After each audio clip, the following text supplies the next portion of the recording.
Friends, good morning. എല്ലാവർക്കും പുതിയൊരു വീഡിയോയിലേക്ക് സ്വാഗതം. നമ്മൾ ഇന്ന് ട്രിഗണോമെട്രിയുടെ കഴിഞ്ഞ ക്ലാസ്സുകളിലായി തീറ്റയുടെ വില 90 ഡിഗ്രി, 0, 30 ഡിഗ്രി, 60 ഡിഗ്രി ഒക്കെ കൊടുക്കുമ്പോൾ ട്രിഗണോമെട്രിക് റേഷ്യോസിന്റെ വാല്യൂസ് പഠിച്ചത് അല്ലേ. അപ്പൊ ഇന്ന് നമ്മൾ ഇനി 45 ഡിഗ്രിയിലെ വിലയാണ് നോക്കുന്നത്. നിങ്ങൾക്ക് ഞാനതൊരു ഫിഗറിലൂടെ കാണിച്ചു തരാം. അപ്പൊ ഞാൻ ഇവിടെ വരയ്ക്കുന്നത് ഒരു റൈറ്റ് ആംഗിൾ ട്രയാങ്കിൾ തന്നെയാണ്. റൈറ്റ് ആംഗിൾ ട്രയാങ്കിൾ ഇവിടെ 90 ഡിഗ്രി അല്ലേ. അപ്പൊ ഞാൻ ഈ ആംഗിൾ 45 ഡിഗ്രി കൊടുക്കുന്നു. ഇത് 45 ആകുമ്പോൾ ഇതെന്താണ്, ഓൾറെഡി എന്ത് തന്നെയാണ്, 45 ഡിഗ്രി ആയിരിക്കും. കാരണം 3 തുക കൂടെ കൂട്ടി എത്രയാണ്, 180 ഡിഗ്രി കിട്ടണം അല്ലെ. 3 ആംഗിൾസ് കൂട്ടിയാൽ ഞാനൊരു പേര് കൊടുക്കുകയാണ്, ABC. റൈറ്റ് ആംഗിൾ ട്രയാങ്കിളിന്റെ പേരാണ് ABC. നമുക്കറിയാം ഇത് രണ്ട് കോണുകൾ ഈക്വൽ ആണ് അല്ലെ. രണ്ട് കോണുകൾ ഇവിടെ 45 ഡിഗ്രി വീതമാണ്. അതുകൊണ്ട് ഇത് ഒരു ഐസോസെലസ് ട്രയാങ്കിൾ കൂടിയാണ്. ഐസോസെലസ് ട്രയാങ്കിളിന്റെ പ്രത്യേകത എന്താണ്, എല്ലാവർക്കും അറിയാം. ഐസോസെലസ് ട്രയാങ്കിളിന്റെ രണ്ട് വശങ്ങൾ എങ്ങനെയായിരിക്കും, ഈക്വൽ ആയിരിക്കും അല്ലേ. അത് ഏതൊക്കെ രണ്ട് വശങ്ങളാണ്, ഈക്വൽ ആയ ആംഗിൾസിന്റെ ഓപ്പോസിറ്റ് കിടക്കുന്ന രണ്ട് സൈഡുകളാണ് എന്ത്, ഈക്വൽ അല്ലെ. അപ്പൊ 45 ഡിഗ്രിയുടെ കിടക്കുന്ന ഈ BC എന്ന് പറഞ്ഞ സൈഡും ഈ 45 ഡിഗ്രിയുടെ ഓപ്പോസിറ്റ് കിടക്കുന്ന AB എന്ന സൈഡും എങ്ങനെയായിരിക്കണം, ഈക്വൽ ആയിരിക്കണം. അപ്പൊ ഞാൻ അതിനൊരു A എന്നൊരു സൈഡിന് ഞാനൊരു കൊടുക്കുകയാണ്, A എന്ന് കൊടുക്കുക. ഇനി നമുക്ക് മൂന്നാമത്തെ വശം നമ്മുടെ ഹൈപ്പോട്ടൻസ്, 90 ഡിഗ്രിയുടെ ഓപ്പോസിറ്റ് എല്ലായ്പ്പോഴും എന്താ വിളിക്കുക, നമ്മുടെ ഹൈപ്പോട്ടൻസ്. ഹൈപ്പോട്ടൻസ് നമുക്ക് എന്ത് ചെയ്യണം, കണ്ടുപിടിക്കണം ആദ്യം. അത് കണ്ടുപിടിക്കാൻ ഇക്വേഷൻ നമ്മൾ മുൻ ക്ലാസ്സുകളിൽ പഠിച്ചു കഴിഞ്ഞു, പൈതഗോറസ് തിയറം അല്ലേ. അപ്പൊ ഞാൻ അത് വെച്ചിട്ട് ഹൈപ്പോട്ടൻസ് കണ്ടുപിടിക്കുകയാണ്. Root of base square plus height square. A സ്ക്വയറും A സ്ക്വയറും കൂട്ടിയ 2A സ്ക്വയർ. രണ്ടിന്റെയും സെപ്പറേറ്റ് റൂട്ട് കണ്ടുപിടിക്കാൻ നമുക്ക് എന്ത് കിട്ടും, റൂട്ട് 2A. അപ്പൊ നമുക്ക് ഈ സൈഡ് കിട്ടി റൂട്ട് 2A. അപ്പൊ നമുക്ക് ഈ ട്രയാങ്കിളിന്റെ മൂന്ന് സൈഡ് നമ്മൾ സപ്പോസ് ഇത് രണ്ടും A ആണെങ്കിൽ ഇത് എത്രയായിരിക്കണം, റൂട്ട് 2A. ഇനി നമ്മൾ 6 റേഷ്യോസ് കാണിക്കണം. അത് നമ്മുടെ സൈൻ 45. അപ്പൊ നമ്മള് ഈ സോക്കാട്ടോ എന്ന റേഷ്യോ എല്ലാവർക്കും ഓർമ്മ ഉണ്ടായിരിക്കണം. സോക്കാട്ടോ S ഫോർ സൈൻ ആണ്, O ഓപ്പോസിറ്റ് സൈഡ് ആണ്, H നമുക്കറിയാം എന്താണ്, ഹൈപ്പോ ആണ് അല്ലെ. അപ്പൊ സൈൻ 45 ഞാൻ എഴുതാണ്. ഏത് ഡിഗ്രി, ഈ 45 ഈ 45 ഏത് ഡിഗ്രി ആംഗിൾ വേണമെങ്കിലും എടുക്കാം, നമുക്ക് ഇത് എടുക്കാം അല്ലെ. ഇത് 45 ആണെങ്കിൽ ഇതാണ് ഇതിന്റെ അഡ്ജസ്റ്റന്റ് സൈഡ്, ഇതാണ് ഇതിന്റെ എന്ത്, ഓപ്പോസിറ്റ് സൈഡ്. അപ്പൊ സൈൻ 45 എന്ന് പറഞ്ഞാൽ ഓപ്പോ ബൈ ഹൈപ്പോ ആണ്. അപ്പൊ നമുക്ക് എന്ത് എഴുതാം, ഓപ്പോസിറ്റ് സൈഡ് എത്രയാണ്, ഓപ്പോസിറ്റ് സൈഡ് ഞാൻ കൊടുത്തിരിക്കുന്നത് A ആണ്. ഹൈപ്പോ എത്രയാണ്, റൂട്ട് 2A. എയും എയും വെട്ടിയപ്പോൾ നമുക്ക് എന്ത് കിട്ടും, 1/√2 എന്ന് കിട്ടും. അപ്പൊ തന്നെ നമുക്ക് നമ്മുടെ കൊസീക് 45 സൈനിന്റെ വിപരീതമായ കൊസീക് 45 നോക്കാം. ഇതിനെ തിരിച്ചിട്ടാ പോരെ, റൂട്ട് 2/1. അടുത്തത് നമ്മുടെ കോസ് 45. കോസ് 45ന്റെ ഇക്വേഷൻ എന്താണ്, adj by hypo. Adj by hypo. Adjacent side എത്രയാണ്, അഡ്ജസന്റ് സൈഡ് എത്രയാണ്, അഡ്ജസന്റ് സൈഡ് എത്രയാണ്, A അല്ലേ. ഹൈപ്പോ എത്രയാണ്, ഹൈപ്പോ റൂട്ട് 2A ആണ്. എയും എയും വെട്ടി കഴിഞ്ഞാൽ ഇവിടെ നമുക്ക് എഗെയിൻ എന്ത് കിട്ടും, 1/√2. അതിന്റെ വിപരീതമാണ് നമ്മുടെ ആര്, സീക് 45. തിരിച്ചിട്ടാ പോരെ, റൂട്ട് 2/1. വാല്യൂസ് പഠിക്കാൻ എളുപ്പമാണ് അല്ലേ. സൈൻ 45 കോസ് 45 സെയിം ആണ്. എത്രയാണ്, 1/√2. അപ്പൊ വിപരീതങ്ങൾ എന്തായിരിക്കും, സെയിം ആയിരിക്കും. എഗെയിൻ നമ്മുടെ മൂന്നാമത്തെ ആരാണ്, ടാൻ 45. ടാൻ 45ന്റെ ഇക്വേഷൻ എന്താണ്, ഓപ്പോ ബൈ അഡ്ജ. ഓപ്പോസിറ്റ് സൈഡും A ആണ്, അഡ്ജസന്റ് സൈഡും A ആണ്. എയും എയും ക്യാൻസൽ ചെയ്ത് നമുക്ക് എത്ര കിട്ടും, 1. അപ്പൊ നമുക്ക് ഒബ്വിയസ്ലി കോസ് 45 സിമ്പിൾ ആയിട്ട് മനസ്സിലാക്കുക, എത്രയാണ്, 1. വളരെ സിമ്പിൾ ആണ്. നമ്മൾ റൈറ്റ് ആംഗിൾ ട്രയാങ്കിൾ വരച്ചു, 45 മാർക്ക് ചെയ്തത് ഒരു ഐസോസെലസ് ട്രയാങ്കിൾ കൂടിയാണ്. പൈതഗോറസ് തിയറം വെച്ച് നമ്മൾ മൂന്നാമത്തെ വശം കണ്ടുപിടിക്കുന്നു. നമ്മുടെ ബേസിക് ഇക്വേഷൻസ് നമ്മൾ എന്ത് ചെയ്തു, അതിൽ ഇട്ട് കൊടുക്കുന്നു. നമുക്ക് ഓരോന്നിന്റെയും സൈൻ 45 ഓരോന്നിന്റെയും വാല്യൂസ് കിട്ടും.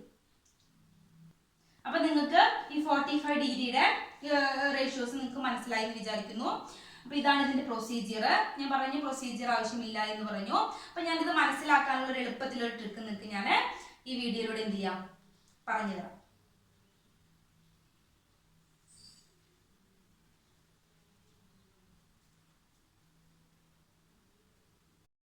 അപ്പൊ സൈനിന്റെ ഒരു ഫസ്റ്റ് റോ കിട്ടിക്കഴിഞ്ഞാൽ നമുക്ക് കോസിന് നമുക്ക് എങ്ങനെ എഴുതാം, റിവേഴ്സ് ഓർഡറിൽ എഴുതാം അല്ലെ. അതായത് ഇവിടെ 1 കൂടെ എടുത്ത് എഴുതി, റൂട്ട് 3/2, 1/√2, ഇനി 1/2, 1/2, 0. അപ്പൊ നമുക്ക് സൈനും കിട്ടി, കോസും കിട്ടി. സൈൻ എഴുതി, സൈനിന്റെ നേരെ റിവേഴ്സ് ഓർഡറിൽ ആറിന് എഴുതി നമ്മൾ കോസ് എഴുതി. ഇനി ടാൻ എഴുതണമെങ്കിൽ സൈനും കോസും തമ്മിൽ ഹരിച്ചാൽ എന്ത് കിട്ടും, അങ്ങനെ ഒരു ഇക്വേഷൻ കൂടെ ഉണ്ട് കേട്ടോ. Sine theta by cos theta എന്ന് പറയുന്നത് എന്തിന് ഈക്വൽ ആണ്? ടാൻ തീറ്റയ്ക്ക് ഈക്വൽ ആണ്. ഇതൊരു ഇമ്പോർട്ടന്റ് ഇക്വേഷൻ ആണ്. അപ്പൊ നമുക്ക് ഈ രണ്ട് സംഖ്യകൾ തമ്മിൽ ഹരിക്കുക. അപ്പൊ നമുക്ക് എന്ത് കിട്ടും? ടാനിന്റെ വില കിട്ടും. അപ്പൊ 0/1 എത്രയായിരിക്കും? 0ന് എത്രയോട് ഹരിച്ചാൽ ഉത്തരം എന്തായിരിക്കും? 0. 1/2 ഹരിക്കണം √3/2. ഒരേപോലുള്ള രണ്ടും എന്ത് ചെയ്യുക? വെട്ടി പോവാന്ന് ആലോചിക്കുക. അപ്പൊ നമുക്ക് മുകളിൽ എന്ത് കിട്ടും? മുകളിൽ 1 ബൈ അടിയിൽ എന്ത് കിട്ടും? √3. ഇനി 1/√2 1/√2 എന്ത് ചെയ്യാ? വെട്ടി പോവാ അല്ലെ? അപ്പൊ tan 45 കിട്ടും. tan 45 ഒരേപോലുള്ള മുകളിലും താഴെ ക്യാൻസൽ ആയി അടിയിൽ എത്ര കിട്ടുക? 1 അല്ലേ? ഇനി അടുത്തത് ഇതില് ഒരേപോലുള്ള രണ്ടും പോയി കഴിഞ്ഞാൽ മുകളിൽ എന്ത് കിട്ടും? മുകളിൽ √3 ഉണ്ടാവും, താഴെ എന്തായിരിക്കും? 1. ഇനി 1/0 പറഞ്ഞാൽ 0 കൊണ്ട് നമുക്ക് ഹരിക്കാൻ അറിയില്ല അല്ലെ? ഹരിക്കാൻ കഴിയില്ല. അതുകൊണ്ട് നമുക്ക് എന്ത് വിളിക്കാം? നോട്ട് ഡിഫൈൻഡ് അല്ലെങ്കിൽ ഇൻഫിനിറ്റി എന്ന് പറയാം. അപ്പൊ സൈന് കിട്ടി, സൈനിന്റെ തിരിച്ചെഴുതിയപ്പോ നമ്മുടെ കോസ് കിട്ടി, സൈനും കോസും തമ്മിൽ ഹരിച്ചപ്പോ എന്ത് കിട്ടി? ടാന് കിട്ടി. വളരെ എളുപ്പത്തിൽ നമുക്ക് 3 റേഷ്യോസ് അല്ലെ? 3 സൈനും കോസും ടാനുള്ള 3 റേഷ്യോസിലെ ഇത്രയും ആംഗിൾസിലുള്ള വിലകൾ വളരെ എളുപ്പത്തിൽ കിട്ടി അല്ലെ? ഇനി നമുക്ക് അടുത്തതാണ് ഇത് 3 കിട്ടിക്കഴിഞ്ഞാൽ അതിന്റെ നേരെ വിപരീതമാണ് എന്ത്? സൈനിന്റെ വിപരീതമാണ് കൊസീക്ക് അല്ലെ? 0 തിരിച്ചിട്ട് എന്ത് വരും? 0/1 അല്ലെ? അത് തിരിച്ചിട്ട് 1/0 വരും. 1/0 എന്താണ്? നോട്ട് ഡിഫൈൻഡ് ആണ്, ഇൻഫിനിറ്റി ആണ്. 0 കൊണ്ട് നമുക്ക് ഹരിക്കാൻ അറിയില്ല അല്ലെ? ഇനി 1/2 തിരിച്ചിടുക. അപ്പൊ 2 എവിടെ വരും? 2 മുകളിൽ വരും, 1 എവിടെ വരും? അടിയിൽ വരും. 2/1 എന്ന് പറഞ്ഞാൽ എന്താണ്? 2 അല്ലെ?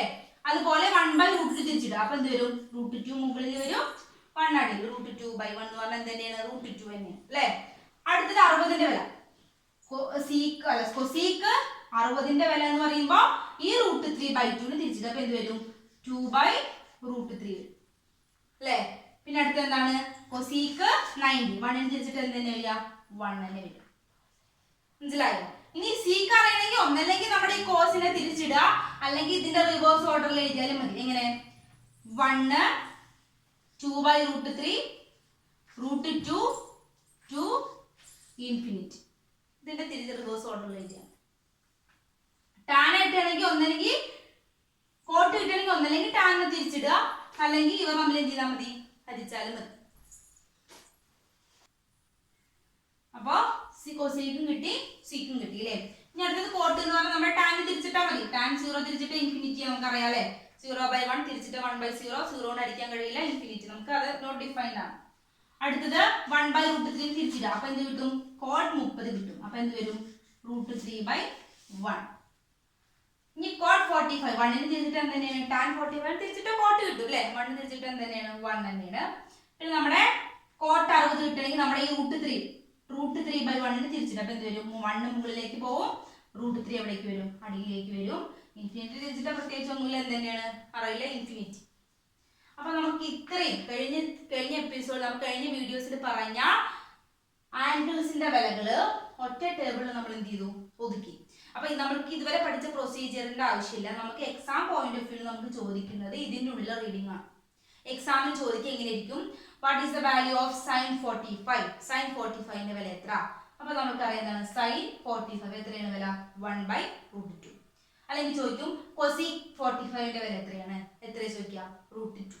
അപ്പൊ നമുക്ക് ഈ ഒരൊറ്റ ടേബിൾ മാത്രം അറിഞ്ഞിരുന്നാൽ മതി. ഇതിൽ നിന്നുള്ള ക്വസ്റ്റ്യൻസ് ആണ് നമുക്ക് എന്ത് ചെയ്യുക? സാധാരണ എക്സാമിന് ചോദിക്കാറുള്ളത്. അപ്പോ നമ്മൾ ഇത് പഠിക്കാം, ഇത്രയും വാല്യൂസ് പഠിക്കാൻ നമ്മൾ ആകെ അറിഞ്ഞിരിക്കേണ്ടത് ഫസ്റ്റത്തെ ഒരൊറ്റ റോയാണ്. ബാക്കി അതിനെ പിടിച്ചെഴുതുന്നതാണ് ബാക്കി എല്ലാം അല്ലെ? അപ്പൊ ഫസ്റ്റത്തെ റോ ഞാൻ ഒന്നുകൂടെ പറയുന്നു, നിങ്ങൾ ബോറടിപ്പിക്കല്ല, ഒന്നുകൂടെ ഞാൻ പറഞ്ഞുതരാം. ആദ്യത്തേത് 0, 0ന്റെ നേർക്ക് 0. ഈ ഇതോ കറക്റ്റ് ഓർഡറിൽ എഴുതാം. ആദ്യം 0, അവസാനത്ത് 1 എഴുതി വെക്കുക. പിന്നെ 0ന്റെ 1ന്റെ ഇടയിൽ നിൽക്കണ ആരാണ്? അര അല്ലെ? അത് അടുത്ത ആൾക്ക് കൊടുക്കുക 1.5. ഈ രണ്ടിന്റെ കിരീടം പോലെ നമ്മൾ ആരെ വരച്ചു കൊടുക്കുകയാണ്? റൂട്ടിനെ വരച്ചു കൊടുക്കുക. ആ കിരീടം നമ്മൾ രണ്ടിന് ഇഷ്ടപ്പെട്ടില്ല എന്ന് വിചാരിക്കുക. അപ്പൊ രണ്ടാമത് അടുത്ത ആൾക്ക് കൊടുക്കും. 2 കഴിഞ്ഞ അടുത്ത സംഖ്യ ഏതാണ്? 3 അല്ലേ? രണ്ടാമത് 3ന് കൊടുത്തു. ഇപ്പൊ √3, എന്നിട്ട് രണ്ടാണ് ഫ്രീ ആയിട്ട് അവിടെ ഇരുന്നു. √3/2. ആ ഒരൊറ്റ റോ കിട്ടി. പിന്നെ അതിന്റെ റിവേഴ്സ് ഓർഡറിലാണ് നമ്മുടെ ഏത്? കോസ്. പിന്നെ സൈനും കോസും തമ്മിൽ ഹരിച്ചതാണ് എന്ത്? നമ്മുടെ ടാൻ. ഒരേപോലെയുള്ളത് വെട്ടിക്കളയുക, അത്രേ ഉള്ളൂ. ഹരിക്കാന്ന് പറഞ്ഞാൽ ഒരേപോലെയുള്ളത് വെട്ടിക്കളയുക. എന്നിട്ട് അതിന്റെ വിപരീതങ്ങൾ കൊസീക്ക് കിട്ടണമെങ്കിൽ സൈനിന്റെ വിപരീതം തലതിരിച്ചിടുക, വിപരീതം തലതിരിച്ചിടുക. സീക്ക് കിട്ടണമെങ്കിൽ നമ്മുടെ കോസിനെ തലതിരിച്ചിടുക. ടാൻ കിട്ടണമെങ്കിൽ നമ്മുടെ കോട്ടിനെ എന്ത് ചെയ്യുക, തലതിരിച്ചിടുക. ഇതാണ് ഈ വീഡിയോയിൽ ഞാൻ പറഞ്ഞ എളുപ്പത്തിലുള്ള വഴി. ഇത് നിങ്ങൾക്ക് മനസ്സിലായി എന്ന് വിചാരിക്കുന്നു. ജസ്റ്റ് ഒന്ന് രണ്ട് പ്രാവശ്യം കണ്ടു കഴിഞ്ഞാൽ എന്തായാലും നിങ്ങൾക്ക് മനസ്സിലാവും. നമുക്ക് എക്സാമിന് ആവശ്യമുള്ളത് ഇത്ര കാര്യങ്ങളാണ്. അപ്പൊ നമുക്ക് ഈ ടേബിള് നമ്മളിപ്പോൾ ഒരു ടേബിൾ പഠിച്ചു അല്ലേ, ആംഗിൾസിന്റെ ടേബിൾ പഠിച്ചില്ലേ. അപ്പൊ ആ ടേബിൾ പ്രകാരം നമുക്ക് എങ്ങനെയാണ് എക്സാമിന് ചോദിക്കുന്നത് ഒന്ന് രണ്ട് ക്വസ്റ്റ്യൻസ് ഞാൻ ഈ വീഡിയോയിൽ ഇതുകൂടെ ഉൾപ്പെടുത്തുന്നുണ്ട്. ഇപ്പൊ ക്വസ്റ്റ്യൻസ് ചിലപ്പോൾ ഡയറക്റ്റ് ആയിട്ട് നമുക്ക് വാല്യൂസ് ചോദിക്കും. sin 30 ഈക്വൽ ടു ഡാഷ് എന്ന് പറഞ്ഞിട്ട് ചോദിക്കും. ഇങ്ങനെ ചിലപ്പോൾ ഡയറക്റ്റ് ആയിട്ടായിരിക്കും ചോദിക്കും. ഇങ്ങനെ sin 30 equal to dash. Option A 1/2, option B 1/√2, option C √3/2, option D none of these എന്നൊക്കെ ആയിരിക്കും ചോദിക്കുക. അപ്പൊ നമുക്ക് വാല്യൂസ് ആ ടേബിൾ പഠിച്ച് നമുക്ക് നേരിട്ട് അറിയാം എത്രയാണ് sin 30ന്റെ വില എത്രയാണ്, 1/2. ഇനി അല്ലെങ്കിൽ ചോദിക്കുക ഇങ്ങനെ ആയിരിക്കും, sin 45 പ്ലസ് cos 45 അങ്ങനെ ചിലപ്പോൾ ചോദിക്കും. അപ്പൊ നമ്മൾ എന്ത് ചെയ്താൽ മതി, ഇതിലേക്ക് എന്ത് ചെയ്താൽ മതി, വാല്യൂസ് സബ്സ്റ്റിറ്റ്യൂട്ട് ചെയ്യണം അല്ലെ. നമുക്കറിയാം sin 45ന്റെ വില എത്രയാണ്, 1/√2 പ്ലസ് cos 45ന്റെ വില എത്രയാണ്, 1/√2 അല്ലെ. എങ്ങനെ ആഡ് ചെയ്യാം, ഡിനോമിനേറ്റർ സെയിം ആണെങ്കിൽ നമുക്ക് അംശങ്ങൾ മാത്രം എന്ത് ചെയ്താൽ മതി, ന്യൂമറേറ്റർ മാത്രം കൂട്ടിയാൽ മതി അല്ലേ. അപ്പൊ ഒന്നും കൂട്ടി എത്ര കിട്ടും, 2. √2 നമുക്ക് എന്ത് ചെയ്യാം, അതുപോലെ എന്ത് ചെയ്യാം, ഇട്ട് കൊടുക്കാം അല്ലെ. ഇനി നമുക്ക് 2നെ വേണമെങ്കിൽ സ്പ്ലിറ്റ് ചെയ്തൂടെ, എങ്ങനെ സ്പ്ലിറ്റ് ചെയ്യാം, 2 എന്ന് പറഞ്ഞു കഴിഞ്ഞാൽ √2 × √2 ആണ് അല്ലേ. എഗെയിൻ അടിയിലുള്ള √2 വെട്ടിക്കളഞ്ഞാൽ നമുക്ക് ബാക്കി എന്ത് കിട്ടും, തരാം √2. അങ്ങനെ വേണമെങ്കിലും ചെയ്യും. അപ്പൊ എന്താ ചെയ്തത്, ചിലപ്പോൾ ഇങ്ങനെ ആഡ് ചെയ്യാൻ ചോദിക്കും, ചിലപ്പോൾ ജസ്റ്റ് ഡയറക്റ്റ് വാല്യൂസ് ആയിരിക്കും എന്ത് ചെയ്യാം ചോദിക്കാം, ചിലപ്പോൾ ഇങ്ങനെ ചോദിക്കും. അപ്പൊ ഇതൊന്നുകൂടെ ഞാൻ പറഞ്ഞുതരാം. sin 45ന്റെ വില 1/√2 ആണ്. cos 45ന്റെ വില എന്ത് തന്നെയാണ്, 1/√2. ആഡ് ചെയ്യാന്ന് പറഞ്ഞു കഴിഞ്ഞാൽ ഡിനോമിനേറ്റർ സെയിം ആണ്. ഡിനോമിനേറ്റർ സെയിം ആണെങ്കിൽ ന്യൂമറേറ്റർ നമ്മൾ ആഡ് ചെയ്തിട്ട് ഒരു ഡിനോമിനേറ്റർ ഇട്ട് കൊടുത്താൽ മതി. അപ്പൊ 2/√2. ഇനി 2നെ നമുക്ക് √2ന്റെ ടേംസിൽ എഴുതാം അല്ലെ. √2 × √2 എന്ന് പറഞ്ഞാൽ തന്നെയാണ് 2 അല്ലേ. അപ്പൊ അങ്ങനെ എഴുതാം. എന്നിട്ട് ഒരേപോലെ √2 എന്ത് ചെയ്തു, വെട്ടിക്കളഞ്ഞു. അപ്പൊ നമുക്ക് എന്ത് കിട്ടിയ അവസാനം √2. ചിലപ്പോൾ എക്സാമിന് ഇങ്ങനെ ചോദിക്കും, tan θ equal to 1, find the value of തീറ്റയുടെ വാല്യൂ എത്രയെന്ന് ചോദിക്കും. അപ്പൊ നമുക്കറിയാം tan 45ലാണ് എന്ത് വില, തീറ്റയ്ക്ക് എന്ത് കിട്ടുന്നത്, 1 അല്ലെ. അപ്പൊ തീറ്റയുടെ വില എത്രയായിരിക്കും, 45 ആയിരിക്കും. അപ്പോ ആ ഒരു ടേബിളിൽ നിന്ന് ഒരു ക്വസ്റ്റ്യൻ കൂടെ ഞാൻ കാണിച്ചു തരാം. ഒരു ക്വസ്റ്റ്യൻ കൂടെ സിമ്പിൾ ആയിട്ട് ഒരു ക്വസ്റ്റ്യൻ കൂടെ കാണിച്ചു തരാം. sin 30 പ്ലസ് പോട്ടെ ഇൻറ്റു ആവട്ടെ, ഇൻറ്റു ആണെന്ന് ചോദിക്കും കേട്ടോ, കോസ് ആവും. sin 30ന്റെ വില എത്രയാണ്, നമുക്കറിയാം എത്രയാണ്, 1/2 ഇൻറ്റു കോസ് 60ന്റെ വില എത്രയാണ്, 1/2. രണ്ടും തമ്മിൽ ഗുണിച്ച് എത്ര കിട്ടും, 1/4. അപ്പൊ ഇതേ ടൈപ്പ് ക്വസ്റ്റ്യൻസ് ആയിരിക്കും ചിലപ്പോൾ ഇങ്ങനെ ആയിരിക്കും ചോദിക്കുക. ഇവിടെ കാണിക്കാം, tan square 45 plus cot square 45 ഇങ്ങനെ ചിലപ്പോൾ ചോദിക്കും. അല്ലെങ്കിൽ cot 45 ഇരുന്നോട്ടെ, cot 45 ഇങ്ങനെ ഇരുന്നോട്ടെ. അപ്പൊ tan 45 നമുക്കറിയാം എത്രയാണ്, 1ന്റെ സ്ക്വയർ പ്ലസ് cot 45 എത്രയാണ്, 1. 1ന്റെ സ്ക്വയർ 1 കൂടെ 1 കൂട്ടി എത്രയാണ്, 2. അങ്ങനെ സ്ക്വയറോ ക്യൂബോ എങ്ങനെ വേണമെങ്കിലും എന്ത് ചെയ്യാം നമുക്ക് ചോദിക്കാം.